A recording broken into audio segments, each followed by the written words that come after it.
तो संतन के संग लागरे तेरी अच्छी बनेगी। जब तक संतों के शरण में नहीं आएंगे तब तक काम बनने वाला नहीं है।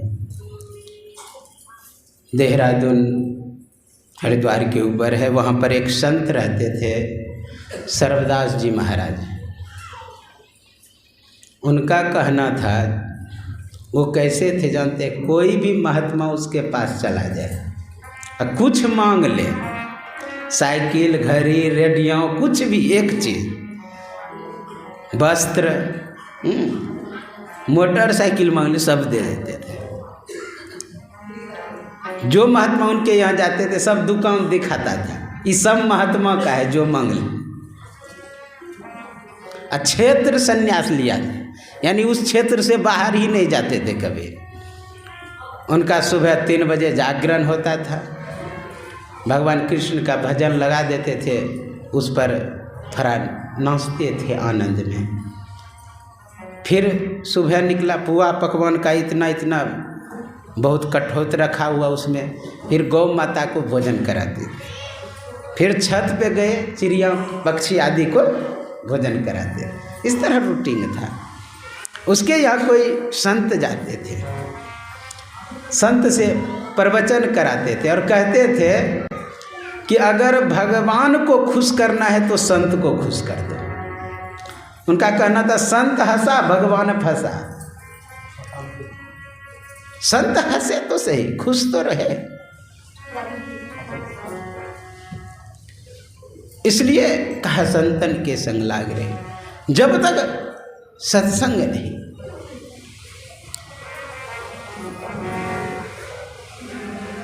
और किसी ने कुछ पाया तो संतों के संग से ही, सत्संग से ही। आप लोग सुने हैं रामचरितमानस में, जल चर थल चर नभ चर नाना, जय जर चेतन जेव जहाना। अर्थात जल में चलने वाला जीव जलचर, थलचर यानी जमीन पर चलने वाला, जलचर थलचर, नभ यानी आकाश में, जलचर थलचर नभचर नाना। कोई भी जीव हो, किसी ने अगर कुछ पाया तो जानते क्या, सो जानब सत्संग प्रभाव, यानी सत्संग के ही प्रभाव से किसी ने कुछ पाया, दूसरा कोई उपाय नहीं है। कहते हैं राम कथा के तही अधिकारी, जिनके सत संगति अति प्यारे। इसलिए सत्संग को पकड़ा। एक बार गुरु महाराज कहीं से सत्संग करके जा रहे थे, एक स्टेशन पे ठहरे हुए थे। कुछ पढ़े लिखे विज्ञ लोग गुरु महाराज के समीप आए। कहा, महाराज आप लाल कपड़े पहन के क्या करते हैं? कहा, ईश्वर भक्ति का प्रचार प्रसार करता हूँ। कहा, मैं ईश्वर को नहीं मानता हूँ, मेरे लिए क्या प्रचार है? समय बहुत कम था, गाड़ी आने वाली। कहा कि आप लोग विज्ञ हैं, पढ़े लिखे हैं, आप समेट के बोले आपको चाहिए क्या? क्या चाहिए? कहा, महाराज चाहना का कहीं अंत है? चाहना तो अनंत है। कहा, इसीलिए तो समेट के बोले, बोलने के लिए नहीं बता पाए। तो कहा, अच्छी बुद्धि चाहिए। कहा, वो तो सभी को चाहिए, चाहे सत्संगी हो कि गैर सत्संगी हो, ईश्वर को मानने वाले हो कि नहीं मानने वाले हो, सभी को चाहिए। संसार में कीर्ति अर्थात यश चाहिए। कहा, वो तो सभी को चाहिए कि संसार में कीर्ति हो, यश हो। कहा, भलपन, कहा वह भी चाहिए। कहा, अच्छी गति, कहा वह भी सभी को चाहिए। कहा, यही मिलता है सत्संग से, मति, कीर्ति, गति, भूति भलाई, जब जही जतन जहाँ जही पाई, सो जानव सत्संग प्रभाव लोकों वेदना आनुपा। दूसरा कुछ नहीं हुआ। इसलिए सत्संग को पकड़े। जब गोपीचंद वैरागी बन गए, महात्मा बन गए, तो माँ से भिक्षा लेने के लिए गए। तो जानते हैं मात्र 3 दाने दिए। कहा माते समझे नहीं। कहा कि 3 उपदेश है यह। कहा यह उपदेश है एक कि मजबूत किले के अंदर रहना। दूसरा उपदेश स्वादिष्ट भोजन करना। कहा तीसरा मुलायम सैया पर सोना। कहा ये महात्मा के लिए तीनों प्रतिकूल है। यानी मुलायम सैया कहाँ मिलेगा।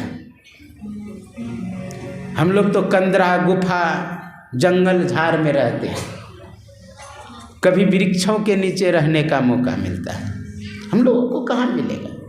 कहा तुमने समझा नहीं। अति नींद आ जाए तब तुम कहीं भी सो जाएगा तो वही मुलायम सैया होगा। स्वादिष्ट भोजन, कहा बहुत भूख लग जाए तब तुम खा लेना, तब तुम खा लेना तो वही स्वादिष्ट होगा। फिर कहा मजबूत किले के अंदर रहना। कहा सत्संग को पकड़े रहना। सत्संग मजबूत किला है, इसलिए कहा सत्संग को पकड़े रहना चाहिए। सत्संगति दुर्लभ संसारा, निमिष दंड भय एक बारा।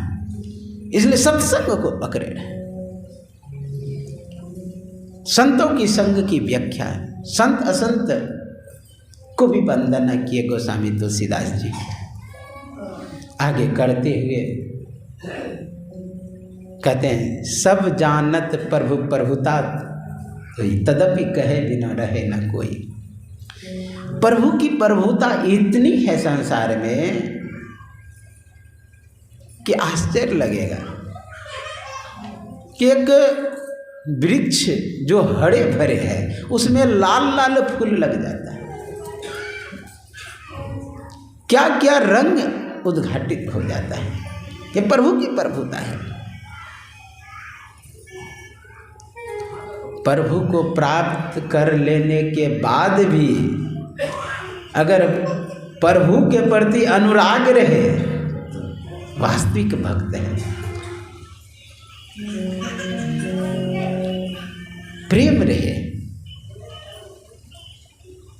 अद्वैतवाद कहते हैं कि जानत तुम्हें हो जाए, लेकिन भक्त का हृदय जो होता है वो कहते हैं कि हम नहीं चाहते कि एक हो जाए, नहीं। आगे गोस्वामी जी बहुत वंदना किए हैं, नाम की भी महिमा का वंदना करते हैं। आगे सीताराम जी का वंदना करते हैं। गिरा अरथ जल बीच समा, कयत भिन्न न भिन्न, बंदो सीताराम पद। यानी सीताराम के चरण की वंदना करते हैं। कहा जो दोनों में भिन्नता नहीं है, दोनों में कोई भिन्नता नहीं। गिरा अर्थ जल बीच सम, कहियत भिन्न न भिन्न, कोई भिन्नता नहीं। जैसे जल बर्फ बन जाए तो कोई भिन्नता नहीं है, तत्व रूप से एक ही है। लेकिन हम लोगों को देखने में लगता है भिन्न है। जैसे जल है, जल में अंदर ढियो वो जो तरंग होता है, कहियत भिन्न न भिन्न। राम नाम इतना व्यापक है, बंदो राम नाम रघुवर के, हेतु कृषाणु भानु हिम करके। कहा मैं वंदना करता हूँ राम के नाम को। और नाम की महिमा का गुणगान बहुत किए गोस्वामी तुलसीदास जी, बहुत अधिक।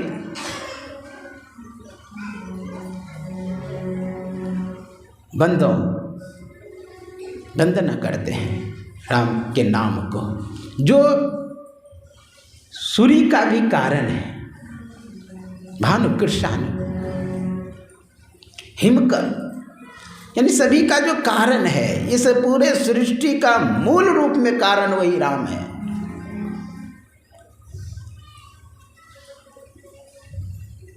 राम सभी में व्यापक फैला हुआ है, शब्द ही बना है रमुक्कडायाम धातु से, जो सभी में रमन कर रहा है, जो सभी में फैला हुआ है। रमन तो योगिनो यस्मिन सह रामा, जो सभी में रमन कर रहा है। गोस्वामी तुलसीदास जी एक चौपाई बहुत अच्छा लिखते हैं। नाम के अक्षर चौगुन के, 5 मिलाए के 2 गुण कीजिए, 8 से भाग हरे तुलसी शेष बचा सो उड़ में लीजिए। कोई भी नाम ले लीजिए संसार का, चाहे कोई व्यक्ति हो या वस्तु हो या स्थान हो। जैसे कहते हैं सरकंडा, सरकंडा 4 अक्षर, नाम 4 चौगुन के, 4 गुना कर दीजिए, 4 चौक 16, कहा 5 मिला दीजिए, 16 5 21, 2 गुण की जाए, 21 दूना 42, 8 से भाग हरे तुलसी, 8 पंचा 40, शेष बचा 2, अर्थात राम, जो सरकंडा शब्द में भी व्यापक है। अगर आप लेते हैं मंदिर, मंदिर 3 अक्षर है, तो 4 तिया 12, 12 5 17, और 2 गुण कीजिए, 17 दूना 34, 8 चौक 32, शेष बचा 2, अर्थात मंदिर में भी जो व्यापक है। राम 2 अक्षर है, राम में भी जो व्यापक है वही है नाम। राम 2 अक्षर है, 4 दूना 8, 8 5 13, 13 दूना 26, 8 दिया 24, शेष बचा 2, अर्थात राम में भी जो व्यापक है वही वास्तविक राम है।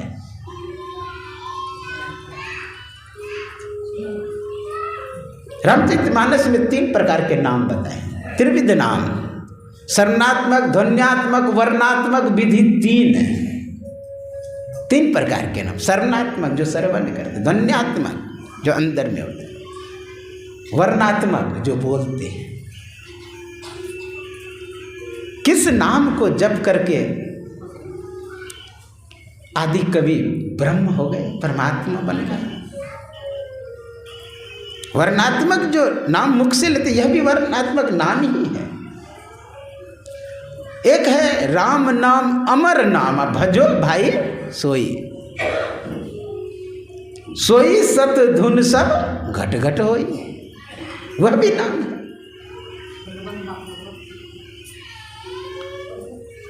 क्रिया विशेष के द्वारा, साधन विशेष के द्वारा हम लोग जो अंदर का शब्द सुनते हैं, कहते हैं कोई कोई कि भाई सत्संग के तरह ही बोला जाता है। भाई इसमें क्या सत्संग नहीं है? रामचरितमानस में क्या ज्ञान नहीं है? केवल कथा कथा नहीं है, ज्ञान है।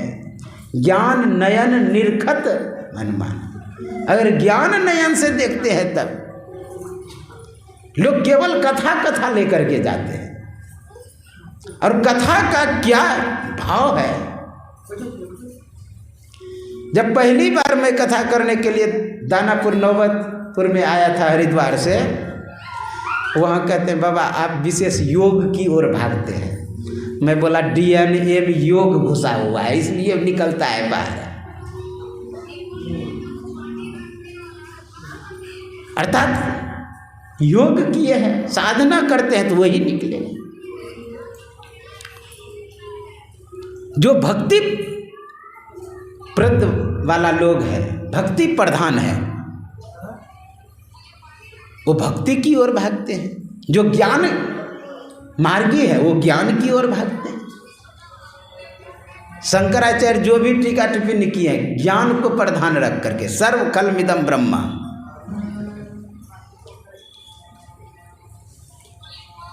जैसे जो भी वृंदावन आदि में रहते हैं वे लोग नारद व्याकरण विशेष पढ़ते हैं, नारद व्याकरण। और नारद जो है भक्ति प्रधान है। जो हरिद्वार रहते हैं महात्मा वो पाणिनि व्याकरण पढ़ते हैं। इसीलिए हरिद्वार वाले कहेंगे कि भागवत में राधा शब्द है ही नहीं, लेकिन जो वृंदावन में पढ़ने वाले वो कहते हैं हर शब्द से राधा निकाल देंगे, हर शब्द से। एक बार महर्षि संत सेवी परमहंस जी महाराज ने मुझसे पूछा, जब हरिद्वार से आए गुप्पा घाट में, कहा मन के सर राधा का अर्थ क्या होता है? मैं बोला हुजूर आपके सामने मैं क्या बोलूं? कहा नहीं बोलो, मैं पूछ रहा हूं। मैं बोला हुजूर राध धातु है, ये गति आर्थक है, गति करने में। दो अर्थ में राधा शब्द है, एक भक्ति जो करती है वो राधा है, भक्ति अर्थ में भी है और गति अर्थ में भी है। राध धातु गति आर्थक है, टाप प्रत्यय हुआ है। टाप यानी राध शब्द है, टाप करेंगे तो राध टाप हो जाएगा। तो ट का आदि अंतर टू डबा सूत्र है संस्कृत व्याकरण में, उससे लोप हो जाता है ट का। अंतिम में प है, प का हलंत्यम से इस संज्ञा फलत से अ बसता है। राधा मूल प्रकृति से जो विकृति हुई, जहाँ से सृष्टि हुई, वही राधा है। इसलिए कहते हैं जब राधा नाम लेते थे सुखदेव मुनि तो समाधि लग जाती है।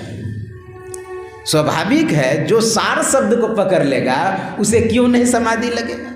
अव्यक्त अनादि अनंत अज आदि मूल परमात्म जो ध्वनि प्रथम स्फुटति पराधरा, जिनसे कई स्फोट है, अस्फोट वही उद्गीत वही ब्रह्मनाद शब्द ब्रह्म वही कृष्ण है, वही राम है। उसी को महर्षि संत सेवी परमहंस जी महाराज जब कलकत्ता में सत्संग हुआ था तो उसमें राधा शब्द को उल्टा दिए। उल्टा करके पढ़िए तो क्या होता है? धारा। राधा शब्द को उल्टाएंगे तो धारा होगा। जहाँ से धारा प्रवाहित हुई वही राधा है। इसलिए उस नाम को पकड़ना है, जिस नाम को पकड़ के वाल्मीकि तर गए। जान आदि कवि नाम प्रताप, भयों सिद्ध करी उल्टा जापू। लोग कहते हैं ना मरा मरा जपा था, उल्टा जाप। जान आदि कवि नाम प्रताप, महामंत्र जो जपई मैं ऐसा, आकाशी मुक्ति हेतु उपदेशा। जान आदि कवि नाम प्रताप, वो अंदर का जो शब्द है जो ध्यान साधना से उपलब्ध होता है, जो हम लोगों को क्रिया बताया गया, उस क्रिया को अगर करेंगे, आप लोग जानते ही हैं कि पहले एक नाम का जप दिया है करने के लिए, क्योंकि अनेक नामों में मन भटका हुआ है। तो एक रूप का ध्यान, अनेक नामों में मन भटका, एक नाम का जप, अनेक रूपों में मन भटका हुआ तो एक रूप का ध्यान। फिर दृष्टि योग है, जब दृष्टि योग हो जाएगा तो उसी में बिंदु में तह नाद बोले रैन दिवस सुहावनम। वह जो शब्द होता है जब उसे पकड़ करके एक एक शब्द को पकड़ते जाएंगे, अंतिम में राधा मिल जाएगा, अर्थात उल्टा शब्द मिल जाएगा। कितना अच्छा शब्द में लगा है, उल्टा नाम जपत जग जाना। यानी उस शब्द को अगर पकड़ लेंगे तो पूरे संसार को जान जाएंगे। जपत जग जाना यानी संसार को जान जाएंगे। कौन सा ऐसा शब्द है जो पूरे सृष्टि में फैला हुआ है? जो शब्द फैला हुआ होगा पूरे सृष्टि में, उस शब्द को पकड़ने के बाद पूरे सृष्टि में फैल जाएंगे। वही नाद कोटि सहस्रानी बिंदु कोटि शतानी च सर्वे तत्र लयम याति ब्रह्म पर्णव नाद के। ब्रह्म पर्णव जो है, सार शब्द जो है, उसी में लय होता है और उसी से सृष्टि होती है। उसको अगर पकड़ लेते हैं तो पूरे सृष्टि में फैल जाते हैं। जान आदि कवि नाम प्रताप भय हो सिद्ध करी उल्टा जापू। इसलिए उस नाम को भी प्रयत्न करना चाहिए कि कैसे जप, और बाहर का भी नाम कहा, वर्णात्मक नाम भी जपने के लिए। वर्णात्मक नाम जपेंगे ना, जिसका नाम है वो प्रगट हो जाएंगे। देखिए रूप नाम अधीना। रूप क्या होता है? नाम के अधीन होता है। रूप ज्ञान नहीं, नाम भी नाम। इसलिए अगर जप करेंगे, मंत्र जप, जिनका मंत्र है वो प्रगट हो जाएंगे। आप जप करके देखें आंख बंद करके। कम जप होगा तो धुंधला दिखाई देगा, धीरे धीरे आप जप को बढ़ाते जाए, एकाग्र होते होते हू दिखाई देने लगेगा इष्ट की मूर्ति। जैसे अंधेरे में किसी का नाम लेकर के पुकारते हैं, अंधेरे में भी तो दौड़ के चले आता है, उसी तरह देखिए रूप नाम अधीना। उदाहरण दिया कि प्रगट मोल रतन से, जैसे रत्न से मोल यानी पैसा प्रगट हो जाता है, बेचते हैं उसको, तो उसी तरह नाम के वशीभूत है नामी। यहाँ तक कहा राम से बड़ा राम का नाम होता है। नाम की इतना महिमा है। एक वृंदावन की सच्ची घटना है। एक गांव की अनपढ़ महिला जो पढ़ी लिखी नहीं थी, वो दही बेचती थी। पहले माता लोग दही बेचती थी, हम लोग भी देखे, मैं अपने गांव में दही बेचने के लिए आती थी। तो वृंदावन में नित्य दिन दही बेचती थी। गोकुल से यमुना पार कर जाती थी और नित्य दिन दही बेचती थी। और दही जब बेचती थी, एक दिन थकान हो गया, धूप से आ रही थी, मन में हुआ कहीं पर सुस्ता लेती तो ठीक रहता। एक पंडित जी कथा कर रहे थे, कहा यहीं पर ठीक है, रामो राम सरकारियों का, मतलब कथा भी सुना जाएगा और आराम भी हो जाएगा क्योंकि पंखा चल रही है यहाँ पर। वो बैठ गए। एक बात सुन ली, वह क्या कि एक बार जो भगवान का नाम ले लेता है वह संसार सागर से पार हो जाता है। वो सोचती है जब संसार सागर से पार हो सकते एक बार नाम लेने के बाद, तो मैं जो नित्य दिन यमुना पार जाती हूँ, पैसा लगता है, तो क्या जरूरत है पैसा खर्च करने का? नाम ले लेंगे भगवान का, पार हो जाएंगे। वो विचार कर ली कि ऐसा ही करना है। वो गई यमुना किनारे और नाम जप करने लगी। और नाम जप करने लगी तो वो क्या हुआ, यमुना के ऊपर ऊपर ही पार हो गई। पार हो गई तो पैसा नित्य दिन बचने लगा उसका। तो सोचती है कि किसके कारण यह पैसा बच रहे? उस पंडित जी के कारण। इसलिए उस पंडित जी के पास जाना चाहिए, भोजन के लिए आमंत्रित करना चाहिए। गए, भोजन के लिए आमंत्रित किया कि अमुक तिथि को अमुक समय में मेरे यहाँ आप भोजन करने के लिए आइए। हाँ, दक्षिणा भी मिलेगी, इसमें सोचने विचारने की कोई बात नहीं। अगर भोजन दिया जाता है ना तो दक्षिणा का भी नियम है, बिना दक्षिणा का भोजन ही नहीं होता है। कहेंगे तो कहेगा कि बाबा खाने जाते इधर उधर इसलिए सोचता है कि दक्षिणा मिले। नहीं, सिस्टम है, तंत्र है, व्यवस्था है। आप अगर भोजन हरिद्वार में भंडारा मानेगा ही नहीं जब दक्षिणा नहीं देंगे तो। दक्षिणा का नियम है। कहा कि दक्षिणा भी मिलेगा, महाराज आएंगे जरूर। कहा ठीक है, चले जाएंगे। जब वह तिथि आया, समय आया, तो आई स्वयं ले जाने के लिए। कहा चलिए पंडित जी। कहा चलो। आगे आगे वह अनपढ़ महिला जा रही, पीछे पीछे पंडित जी। जब किनारे गए, कहा पंडित जी उधर नीचे क्या जाना, इधर से ही पार हो लेंगे सीधा सीधा। सोचते हैं पंडित जी इधर लाओ न बेरो है, सो कहती है कि इधर से ही पार हो जाएंगे। इसका मतलब लगता है व्यवस्था करके रखी है ये। जब ये लेके जा ही रहे तो मुझे जाने में क्या है। आगे आगे वह जा रही है। कहा ठीक है चलो। जब किनारे पर गई तो नाम जप करने लगी। श्री कृष्ण चैतन्य प्रभु नित्यानंदा, हरे रामा हरे कृष्ण राधे गोविंदा। श्री कृष्ण चैतन्य प्रभु नित्यानंदा।